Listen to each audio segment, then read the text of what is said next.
Oh, what do you do? So yesterday we spoke about the idea that if you've got to go somewhere, so you can light the candles from Plaga Mincha onwards, right? Plaga Mincha is about 2/3 of the way into the afternoon before sunset. However, what happens if you need to leave before Plaga Mincha?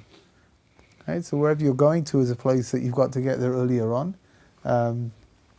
If you have to leave before Plaga Mincha to get to wherever you're going, then you can't light your Shabbos candles, because you can't light them before Plaga Mincha. Can't you just light them when you get to a destination? Oh, so that there are different ways of taking care of the situation. One thing is to light where you're going to. The thing is that I'm talking about somebody who's coming home afterwards. Not staying. It's not that you're not going to this person and you're staying there for Shabbos, but you're coming home afterwards. On Friday night, you're walking back home. Yeah. Right? So then the question is, where are your Shabbos candles supposed to be lit? Are they supposed to be lit where you're sleeping, or are they supposed to be lit where you are eating? So if there's no way that you can light Shabbos candles because it's too early, when you leave your home, it's too early. So you've got one option is to go to wherever you're, light at your host. However, there's an interesting little Indian in halacha over here about what to do with the bracha. It's probably better to listen to the bracha of the hostess and answer amen to her bracha, and then to light the candles, and not to make a bracha, not to make a bracha for yourself over the candles. Why? Huh? Why? Because really, the place you're supposed to be lighting your Shabbos candles is where you're sleeping. Right? Because you're not lighting in the place, because you can't light this before Plaga Mincha. Okay, we're going to do this. I'm going to start this again, in the hope that this time round, everybody who wants to will listen.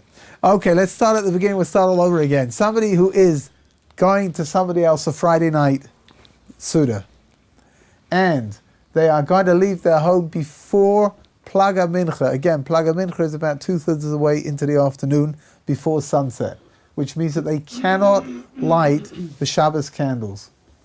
What are they supposed to do?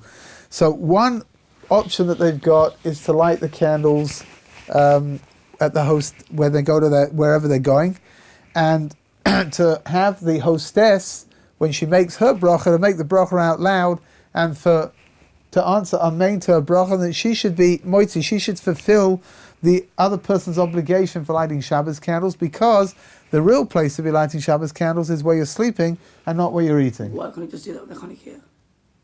Pardon? Why can't you do that with the Chanukah? Because it's the same idea. Why do you always skip Shabbos? It's how loud my voice can go. Oh, I thought it was I'm really sorry.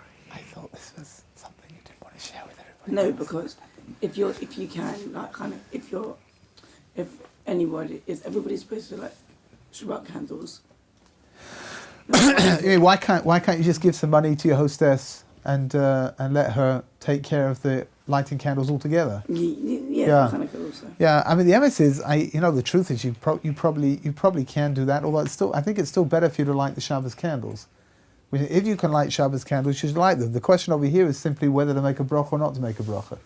Right, so we have that. There's a klal. We've spoken about this in the past. There's a rule inside of halacha that if you have any doubts about a bracha, you shouldn't make it. It's called safek brachas lahakel.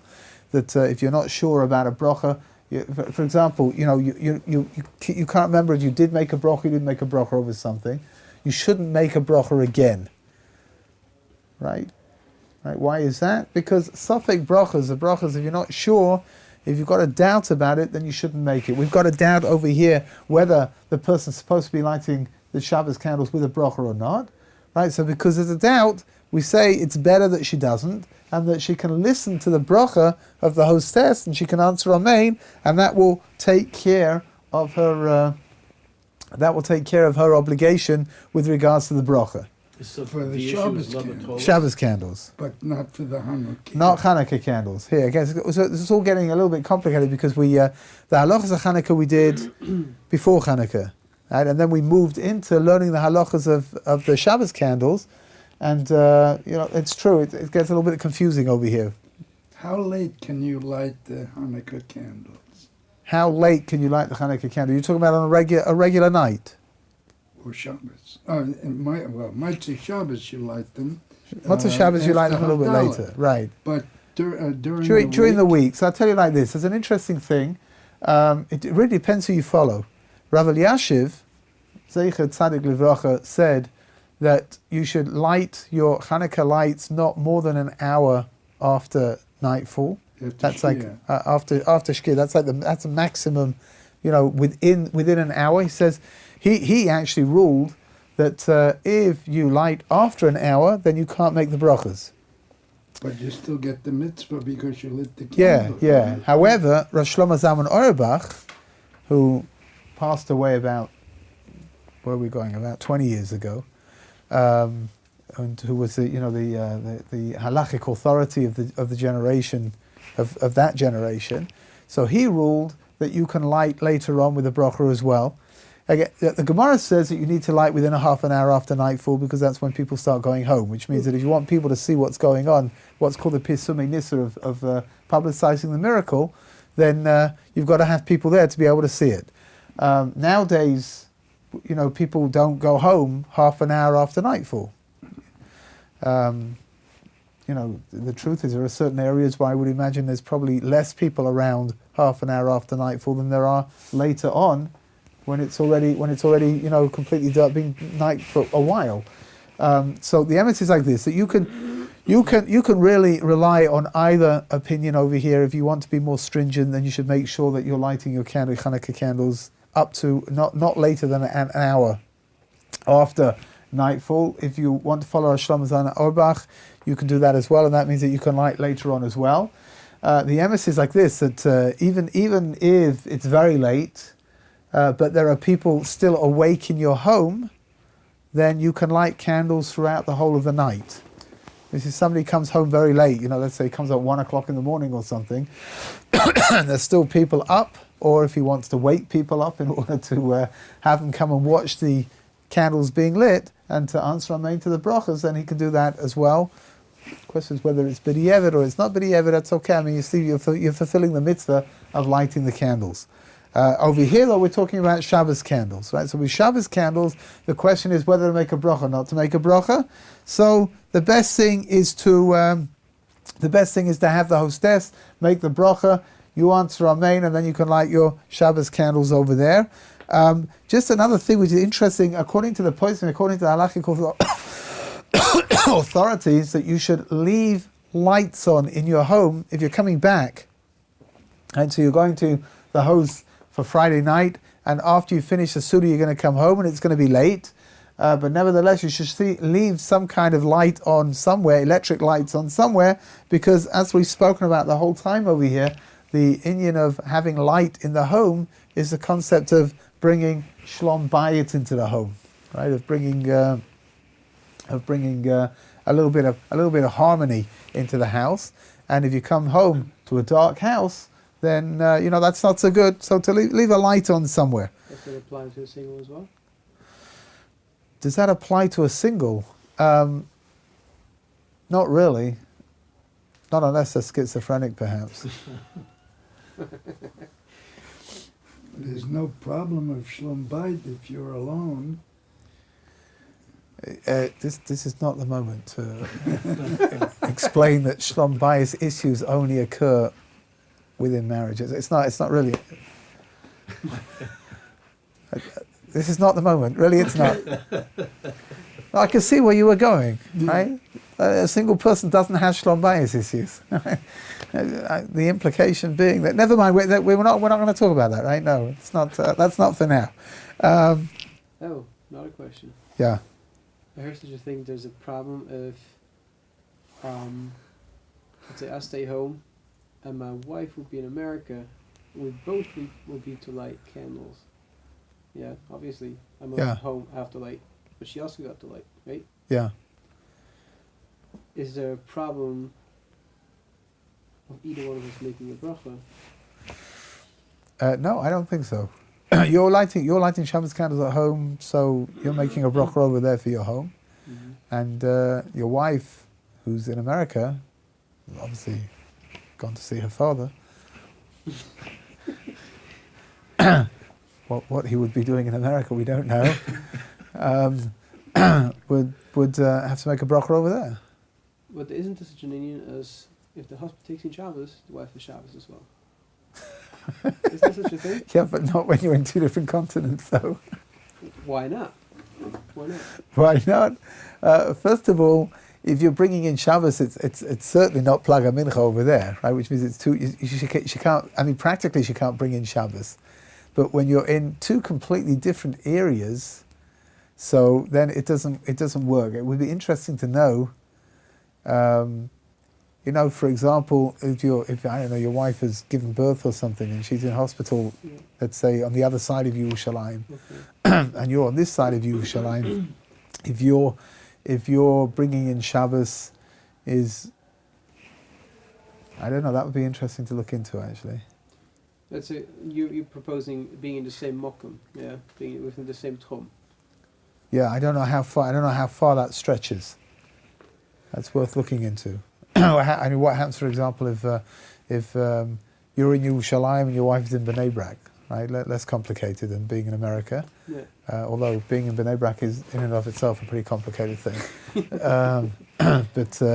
So you're bringing in Shabbos over here. You're bringing it in early, right? Because it's Yerushalayim time. Yeah. But I still have to light candles myself. I'm just wondering if you're bringing in Shabbos is going to have some kind of a bearing on whether your wife has to bring in Shabbos at the same time as you, even though she's in an area where they don't bring in Shabbos that early. Yeah. I don't know. But what if I say, if she lights candles and I also have to light candles because we're two different places? Is that correct? If she will be So- in Bnei Brak, I am in Yerushalayim. If Should be it's lighting. 2,000 cubits away, That's a different domain. You're in a different area. I mean, Lichora, you know what? I don't want to. Let me check into it. I don't want to say. I mean, I think the answer is yes, but Yeah, but then the question is, if she is the one who's lighting the candles, should I really say bracha or just light the candles? Is there a problem with that? again, my feeling is that there's no problem, Yeah. because you're making a bracha over lighting the candles in your own home. Right, the fact that your wife is lighting candles in a different city shouldn't have any bearing on whether or not you're supposed to make your bracha. Yeah. But let me look it up. I'm not. So, all right. So you leave before Mincha, and you know you're going to be back home afterward. How does that work practically? Do you let the hostess know that you need to be included? Yeah, for sure. And then typically what happens? Do they provide an additional candle, like, or do you? That should be. You know what, you can do what you want, actually. You're going to need 2 candles, right? The regular, just because the person's not lighting in their regular place, they should be lighting 2 candles anyway. The host can either supply the candles, or the person can turn up with the candles for themselves. It doesn't make a lot of difference. Okay. However, the hostess does need to be warned that she's going to be she's going to be fulfilling the bracha obligation for the other person, for the guest, and she should say the bracha out loud in order that the guest can answer amen to it. Yeah. Okay. There are. I mean, I don't know if they still sell them, but they used to have things called traveling candlesticks, which were pretty cute, actually. My grandmother used to have a whole bunch of them. They folded up very small. When you took them apart, you sort of like took out the bits and stuck them on the top, and you had little candlesticks that you could put the candles into. And that was that. When she travelled around, that's what she used to take with her. But you don't have to have them. Your host can supply candles for you. That's for sure. Just one thing, if you are, I think we spoke about it yesterday, but I can't remember. If you're able to light candles after Plaga Mincha, and you're going to be gone for a while, so let's say again you're going off to eat by somebody, and you know that you're going to come back and it's going to be pretty late. By the time you come back, you should really do your best to make sure that the candles have got enough fuel to be alight when you come back. At the very least, there should be electric lights left on at home in order to get that shlom bayis over there. Okay, just one last thing over here. It's interesting. If a lady lights her candles early, right? We spoke about this a few days ago, right? She lights her candles early in order to get to where she's going to. So she makes a condition that she's making a condition that by lighting her candles, it's not going to be Shabbos right now. Right?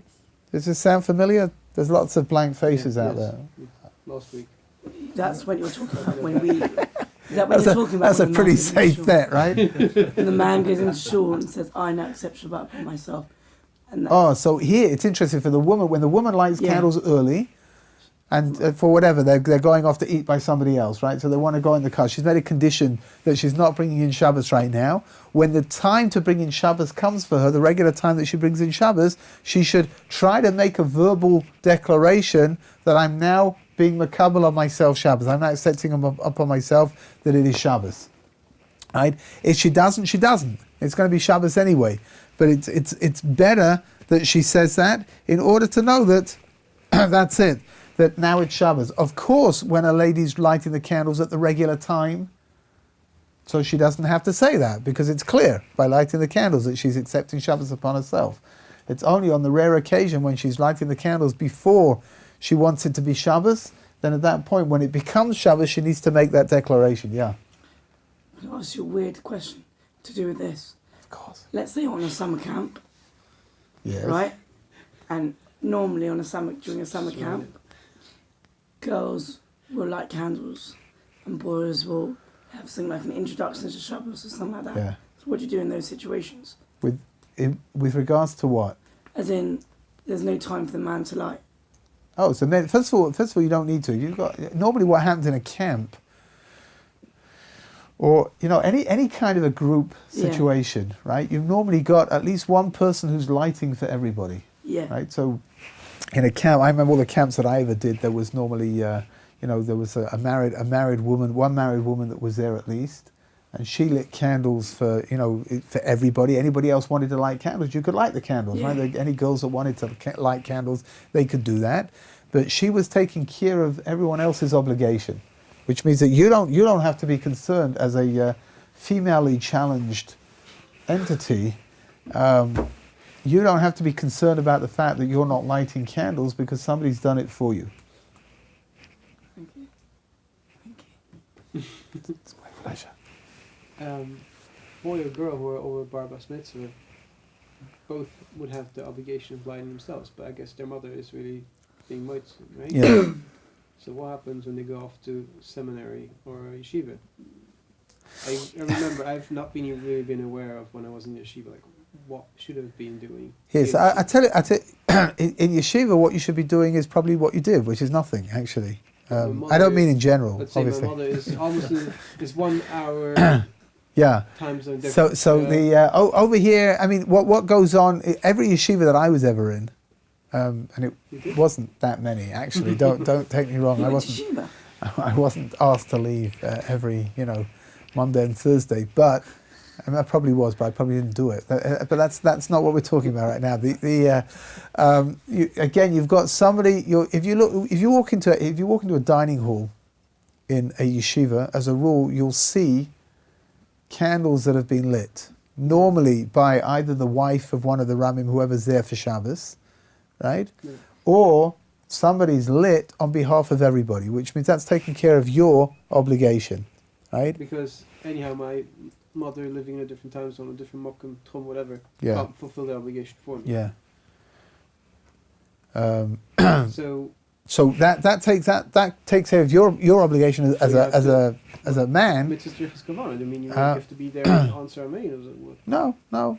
The same way that you don't have to be at home when your wife lights the candles either. Right? In many cases, husbands leave before their wives have lit the candles and they go off to shul, and the wife is fulfilling the obligation for everybody. So over here as well. How does that work? Like by Kiddush, you have to hear, right? Yeah. Why? Because over here, what's the pshat? I think that maybe there's a misunderstanding of it. Kiddush is something that you have to have, right? It's incumbent upon you to recite Kiddush. If somebody else recites Kiddush for you, then you've got to hear what they're saying and answer Amen in order to have your obligation taken care of. Mm-hmm. Over here, there's an obligation that Shabbos candles should be lit in the home, right? Who's going to light them? It really doesn't matter. Because it's an action that doesn't involve your sense. Like, for example, Kriyas Megillah, you have to hear it. Yeah. Trefer, Yeah. after hear it. So it can be fulfilled with somebody So else. over here, what have you got? You've got the light. It's the lighting, it's the action, it's not... It's a light that's brought into the home from the candles. So you don't have to be there to be able to answer Amen to the bracha in order to fulfill your obligation. It's enough that somebody's doing it. Yeah. Here, I don't know, another example. Like when the Rav of the ear makes an eruv, right? Eruv tafshilin for everybody. Right? You weren't there, you didn't hear, but you know that he's made it, which means that takes care of your responsibility as well. Most people have the obligation, most people have the custom to make their own as well. Yeah. But somebody forgot. Can you rely on the fact that the Rav that the Rav did it? You can rely on that, right? So over here, as a man, you don't have it. In yeshiva, it's taken care of, right? I'm sure it is. What is there here in the dining hall? You ever eaten here on Friday night? You ever eaten here on Friday night? For a long time, Daniel Friedman used to do it, I think. There are always candles lit Friday night. In the yeshiva? Yeah, here, good, right? Somebody's taking care of the responsibility, right? What about girls, right? So the same thing is happening over there as well. When you've got a seminary, for example, and the girls are in for Shabbat, somebody's going to light candles for everybody. Again, whichever girl wants to light her own candles, she can do that for sure. If that's her family custom, then that's what she should do. But otherwise, she can rely on whoever's lit the candles for her. When they go to somebody's house for Shabbos, they can rely on the fact that the hostess has lit the candles and fulfilled their obligation as well. I had a question, slightly off topic. Last week, I was at the second meal. I was a guest, and after Kiddush, the cup was offered to a married man who was also at the table, and he politely declined and deferred to his wife. They were married like 6 months, I think it is, and she made Kiddush. I've never seen that before, and I'm just trying to figure out under what possible circumstances would that happen. Maybe he has a sore throat. I can think of a few circumstances. It is a little bit out of the norm, that's for sure. I've never saw it He before. could be allergic to alcohol. It could be that he's, maybe his Hebrew skills are not so great, and his wife's, and he didn't want to say anything in public. He didn't want to make Kiddush in public in front of other people. Yeah. That's one possibility. It is also a possibility that perhaps this was some kind of he wanted to honor his wife. Shannon Weiss. I don't think that was it. Okay, that sounds intriguing. Okay, whatever. But whatever. I don't know. You should ask them. Is it okay? It's okay. Can a wife fulfill the obligation to make Kiddush? Yes, she can. The reason why wives don't normally do that is because there is a concept of modesty that we tend not to have women perform in public areas where there are men as well. But here, for example, when you've got an all ladies Shabbaton going on, so one of the women's going to have to make Kiddush. I think the Where do they first have Where's that shop? possibility is exactly. My guess is it was the impediment. It was. Yeah, It was. could be. He was embarrassed to make Kiddush in front of everybody, and that it's possible that at home, he would be happy to make Kiddush and struggle his way through it. It's not easy. It really isn't easy. For people who are not fluent in Hebrew, it can be a very it can be very intimidating to have to stand up and make Kiddush in front of other people. You look like you're going to say something. Yeah. Oh, no. A mother fulfills her son's obligation of lighting the candles. Curveball. If both mother and son are converts, can she fulfill his obligation?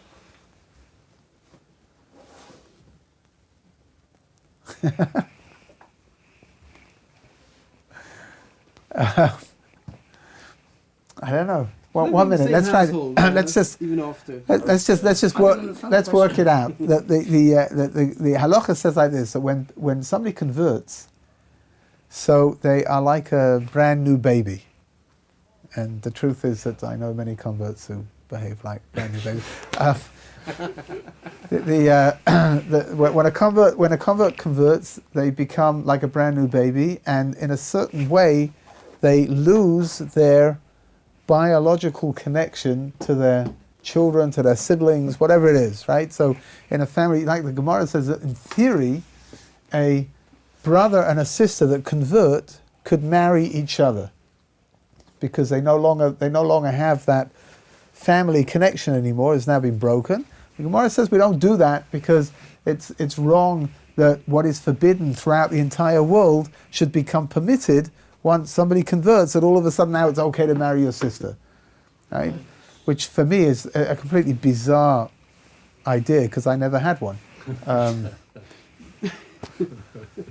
Don't look at me like that. I'm not responsible for the fact that I never had a sister. But one minute. So the question is like this: if you've got a regular family dynamic, so parents can take care of their children's obligations in lots of different halachic dimensions, right? Lots of things that parents can do for their children. The question over here is that if a family converts, so now in theory the connection between the child and the father and the child and the mother has now been broken. And does that mean that they can now fulfill their obligations? So first of all, I think shot like this, for lighting candles, I don't think it's a problem. Because Benkol, whether the mother is lighting candles for her son, or whether she's lighting candles for herself and the son is now a part of the candle lighting that's going on in the home, the son, at the very least, the son is no different from a guest, right? So when a guest comes to the house... Give money to be part that's of it. not. It's not a necessity for Shabbos candles. It's true that there are some poskim who say that it's a right thing to do, but even if you don't, right? When the hostess comes to light her Shabbos candles, she knows that she's lighting for everybody, right? Guests that are there and guests that are coming and whatever, right? So the son for sure is at least that. Yeah. He's at least a guest, right? Probably more than that because they expect him to clean up, the table and to, stuff like that, which you don't expect guests to do. I mean, I do, but they never do it. Suppose the lady that was making Kiddush was not Orthodox, but conservative. She might even be a rabbi. There would be nothing to stop her. She might be pregnant too. Didn't think, never thought about that. Cool, That's right? Women can be rabbis. why is that cooler than a man being a rabbi? Huh? What are you trying to suggest over here? What? Why is that cooler than a man being a rabbi? It's not. I'm saying that it's alright. He's trying to antagonize you. Having a lady fulfill your obligation for something that you're not, that you're not able to fulfill for yourself, that for sure it's okay. Great. Tefillin. Huh? Tefillin. Still, Yeah. Putting tefillin on you you. can't. Somebody can't fulfill your mitzvah. Another man can't fulfill your mitzvah putting on tefillin by putting on his tefillin for you. He can put your tefillin on you, right? If you are in a state of not being able to do that yourself, that's doable. But there are certain mitzvahs that you have to do them yourself, right? And you can't give it over to somebody else to do. So, like you said, you can't appoint a shaliach. You can't appoint somebody to be your agent to put tefillin on this morning, so that you don't have to do it. Even if talking about a situation, not just because you're a lazy bum and you want to stay in bed, which is probably the case, but because you are, you're completely, you will not be able to put on tefillin for whatever the reason. You can't have somebody else put on tefillin for you. Other things, yes. So, for example, here, like we spoke about, you want to make kiddush, you want to make havdalah, right? If you want somebody else to make it for you, that's fine. And if needs be, if it's a woman, that's also fine. What about for Zimun? So Zimun, it says like this, that you need 3 men sitting together. It is permissible for 3 women sitting together to make a Zimun as well, but only if there are no men around.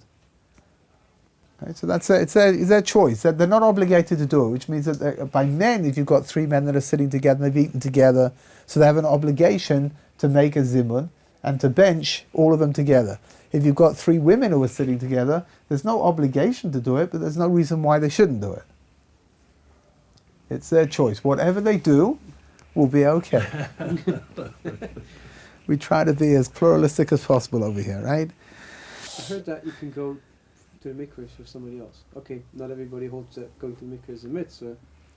And we said that every mitzvah that has to do with your own physical being present, like Shofar or Chris Megillah, you have to do yourself. You heard that before? No. That you could go table for somebody else? No, I've never heard it before at all. And I tell you the truth is that logically it doesn't make any sense. Well, it's a more spiritual thing. Maybe that's why. It's definitely a spiritual thing, but you've got to go through the practical dimension to get to the spiritual dimension. Why you're immersing in the mikveh should impact me. I mean, aside from the fact that if you catch a cold and you don't come in, then you won't be asking questions that I can't answer. But I'm saying that why, if I need to go to the mikveh and I send you instead, I don't see how that one works. Again, there are certain things, mitzvahs that you have to do with your body, are mitzvahs that can't be given over to somebody else. Right, so for example, you've got to sit in the sukkah, right? You can't make somebody a shaliach to go and sit in the sukkah for you. Either you're in there or you're not, right? And if you're in there, you're fulfilling a mitzvah. And if you're not in there, and you're supposed to be in there, then that's not the right thing to do. Okay, stop asking questions. No, feel free to carry on. It's fine. It's fine. Okay, what do you do? I'm sure we spoke about this at some point, but it's going according to the Seder of the halachas. Bless you. Right, you said that the mitzvahs that a person does with his body, a person cannot be... In most cases, yeah. No, a person can't do it for them. But all the mitzvahs we do it with our body, because the thing is, it's good. Okay, you're right. That's like covers all the mitzvahs. Every mitzvah. You're right. Every mitzvah has a physical dimension to it. Every single mitzvah. There's nothing it's not possible otherwise, right? The Maharal says the reason why every mitzvah's got a physical dimension is because your body is physical, and your body has to be a partner in the action of what you're doing, right? Which means, so for example, if you want to make kiddush, you've got to make kiddush with a cup of wine, right? Or maximum with the challahs, right? But you've got to have something physical there that you're going to make kiddush over, right? However, there is a difference between mitzvahs that we do and mitzvahs that involve the mitzvahs not involve that mitzvahs that are our bodies, right? That require our body, right? So here, for example, kiddush, you need kiddush wine. You have to lift up the cup and you have to make kiddush and you have to drink from it. But that's not, the mitzvah is not, the mitzvah is not dependent on your body. The mitzvah is dependent on whether you've got kiddush wine or not, right? However, there are certain mitzvahs which are absolutely dependent on your body. Your body fulfills the mitzvah. So, for example, you want to put on tefillin, right? You can't just take your tefillin out and put them on the table and make a bracha over them. You've got to physically put them onto your body, right? To wrap them around your arm and to put them on your head, and then you make a bracha over them. And that's why that mitzvah can't be fulfilled by somebody else. What about lighting Hanukkah menorah? It's also it requires physical action, but a person could be yoitzev of somebody else. For sure. Again, but what's the pshat over here? That the mitzvah itself is the Hanukkah lights. How do the Hanukkah lights become lit? That's with your hand. But your hand is one step removed. I don't want to sound ridiculous, but I'm going to anyway, right? But if there was a mitzvah to light your fingers, right, on Hanukkah, if we had to put little wicks inside of our fingernails and light those instead, then someone else wouldn't be able to fulfill your obligation, right? Because it requires your fingers to be able to fulfill the mitzvah. Over here, we have a mitzvah to light Hanukkah lights. The question now is simply who's going to light them. So every person is obligated to lighting Hanukkah lights. What about if I can't? So you can become a partner with somebody else. They can light the Hanukkah for you, right? Kia shofar, right? everyone has an obligation to hear the shofar being blown, right? Well, what's the bracha you make over the litkor? Lishma kol shofar, right? You hear, right? In order, you got to hear the sound of the shofar. Lishmoya kol shofar. How do you hear the sound of the shofar? Somebody's got to blow it. Which somebody's got to put this shofar next to their lips and blow through it in order to make the sound come out. That's for sure. Does it have to be? It doesn't have to be me. Right? You hear somebody else can fulfill my obligation of blowing the shofar by blowing it, and I'll hear what's going on. Kriyas HaMagillah, Kriyas HaTorah, right? Lots and lots of different things that we can do. But the minute you've got a mitzvah which requires your body to do, then at that point... Rabbi, the saying of Krishma at night and saying benching, they're both deraisa, but one a person could be yoitza, the other one he cannot. And both of them they're just verbal. They're just, so what's the difference over there?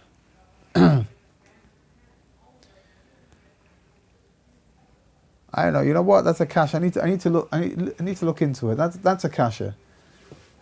But it's interesting. For example, the repetition of the Amidah. Where's the repetition of the Amidah? Where does it come from? The custom to repeat the Amidah. Where does it come from? Because originally people didn't know how to read. They didn't know how to daven. So the shaliach tzibur, the person who's leading the davening, he would recite out loud the Amidah for all the people that weren't able to daven for themselves. Which he can fulfill their obligation. They've got to answer amen to every single bracha, right? No, he would say it and they would repeat it after him. That's why it was done twice. No, it's interesting. Originally, it was recited quietly, and then again, the kasha over here is, where does the repetition come from? You've said it already. What do you need to say it again for? Right? And the whole tzibur today, the whole community today, everybody, Baruch Hashem, we know how to daven, right? And everybody listens to this thing, everyone answers amen. But the original custom arose from the fact that people didn't know how to pray. So after the shaliach tzibur recited the Amidah, he would then repeat it, and they would answer amen to every bracha, and that was fulfilling their obligation. You know what? It's interesting, amongst the Yemenites, they don't have a musaf. They don't recite the musaf Amidah. They only have a repetition. Kedusha? The whole thing from the beginning. Yes. And the Taimanim still do that? Yeah. Why is that? Huh? Why is that? You're doing it again. I can't remember, and I realized as I was saying that, I realized somebody is going to ask why. I knew that was going to happen, and of course I knew it was going to be you. No, you just said in the Amidah, yeah, those who didn't know how to say it, there was a repetition. Yeah. Yeah, but there were still people who said it first. For sure. If you were, you don't have a private prayer. Musaf, only Musaf. Repetition. Only Musaf. So you're saying they don't even have. They don't have their own private recitation. Yeah, it's interesting that Rosh Hashanah and Yom Kippur, where Musaf is very long, right, the repetition of Musaf is very long. They don't have the personal Musaf. Everybody, it all gets recited out loud from the beginning. But in order to call it a repetition, isn't the shliach tzibur? Good. I don't know. It's not cool. It's called. He still has to daven by himself first before he can make a repetition. No. It's not. It's over there. So I guess they don't call it the repetition of the Amidah. They just call it Tfilat Musaf. That's what it is. But, I will bli neir. I will try. I have my chavrusa. My chavrusa is a Yemenite, and I will try to remember to ask him why it is that they have that. I imagine again the Yemenites follow the customs of the Rambam. Right. Most of the halacha that the Yemenite communities follow is following the halachas of the Rambam. And I imagine that it's probably over there. We'll have to take a look and see what the Rambam says about davening Musaf. Why Musaf is different from the other tefillahs. Whatever, we'll see. If you're in a place where you cannot light Shabbos candles, so for example, somebody's in hospital or somebody's in a hotel, right? Hotel rooms, as a rule, they take a little bit of umbrage at people burning their rooms down. Don't ask me why, but they do. So what should you do? So the simplest thing over there is you can use electric lights in order to be able to make the bracha over them. What you need to do is you need to switch them off and then switch them on again and then make the bracha over them. And that is okay to do. If you are able to light your Shabbos candles in a more public place, so for example, all hotels that I've ever stayed in do not allow you to light Shabbos candles in your room, which I think is perfectly logical. However, when there's, if it's a kosher hotel, then very often the candle lighting takes place next to the dining room, sometimes in the dining room. So that's okay, right? There is a slight halachic question. In some hotels, they light their Shabbos candles in the lobby. Now, the lobby is a little bit of a problem for lighting Shabbos candles because it's not where you're sleeping and it's not where you're eating. Which means that if it's possible, if you can ask if you can light your Shabbos candles in the dining room, that's by far the best thing to do. Go sleep in the lobby. Take a cat nap. Or you can go sleep in the lobby. Yeah, okay, that's whatever. I think, you know what, maybe, hold on a second, maybe the simplest thing is to eat something in the lobby, actually. Maybe not for you, I don't know, maybe just like having a cat nap is something that you can do anywhere, in any place, I don't know. I'm sort of like, I'm beyond being a yeshiva bocher, right? It was, when I was a yeshiva bocher, I could sleep anywhere, anytime, any place, it really wasn't a problem. But after a while, you sort of like, I don't know, as you get older, it's Hashem, you'll experience this, but you sort of need a bed. No. After that you get older still, and then at that point you can sleep in your armchair, right? Yeah, but the question becomes academic. If you're an Orthodox Jew, you would never go to a hotel that isn't kosher. Oh, for sure, but there are lots of kosher hotels where they want you to light in the lobby.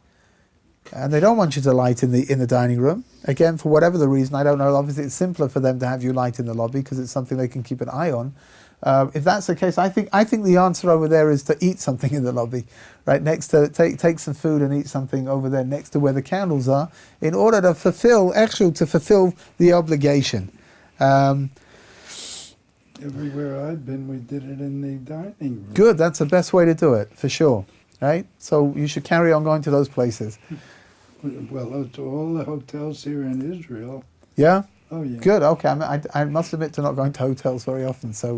No, do I. But, Bless you. Every year I go to one, and it's always in the dining It's the room. same one every year? No, Pesach. Oh, so you always go different places? Oh, yeah. Yeah, okay, good. Listen, that's great. I mean, if they're putting it in the dining room, that's very good. I'm just telling you that you should know that the Ashkenazim are more lenient than the Sfardim when it comes to this particular halacha over here about lighting candles.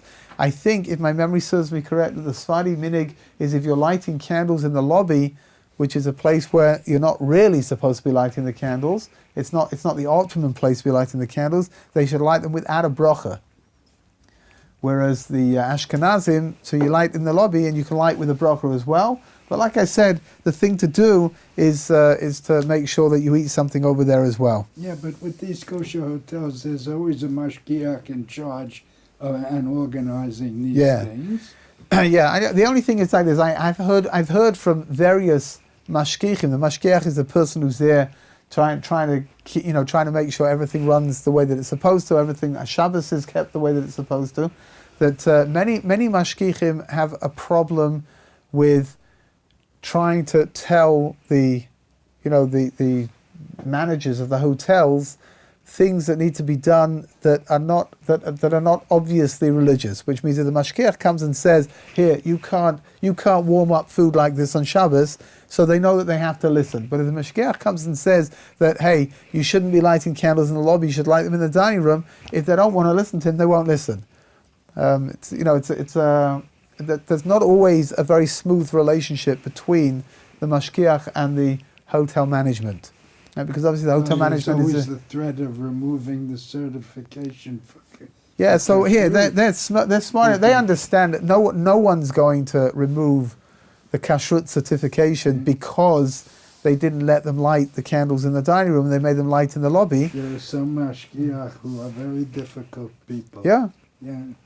They might do anything. I tell you, let me say, I've had a lot of exposure to various mashgichim, and I tell you the truth of the matter is that I think that you need to be difficult to be a successful mashgiach, because there is for many kosher hotels there is a natural antagonism between the way that the hotel runs and what the mashgiach wants the hotel to be doing. And they don't always run together very smoothly. And with inside of the kitchens, the mashgiach has to rule over there with an iron fist, because otherwise they'll do whatever they want. There was somebody over here years and years ago who was a chef. He was a chef in a hotel in Tel Aviv. And the stories that he told about what was going on was absolutely horrific. I mean, it was eyeball rotating. What? Yes, that's how bad it was. I mean, it was like something terrible. He said that they had, it was a hotel in Tel Aviv, and there was a milchik kitchen and a fleishik kitchen. They had a dairy kitchen and a meat kitchen, and a little passageway between the two. And he said that it was a sport amongst the people working there, that when the mashgiach wasn't watching, they just went and mixed things up. That was just, again, there was a story from 25 years ago. Baruch Hashem, today things are much, much better than they were. And in Mitzvah Hashem, they're always in the process of becoming better. They're working hard, all of these different authorities, kashrus authorities. But, if you want to be a successful mashgiach, I think you got to be a little bit of a difficult person. You have to be a disciplinarian. Very much so. Does a mashgiach have authority to hire or to fire, like in that instance where they're running back and forth and they might be? I don't think so. But the mashgiach has the authority to walk out into the dining room and tell everybody that what they're eating can't be eaten anymore. Which is, that's a pretty, the repercussions of that are enormous. Can you imagine if you've got a kosher hotel, ostensibly a kosher hotel, and the mashgiach walks into the dining room on Shabbos morning and says, "Rabbi, you can't eat. Everything here, something happened and it's not kosher." Well, if you want to be a mashgiach, I think you got to be a very strong personality. Right? They've got to know that what the mashgiach says, that's what there is, and nothing else. It's not possible. There's no other alternative to what the mashgiach is saying. Okay, we're gonna stop over here. B'tz Hashem.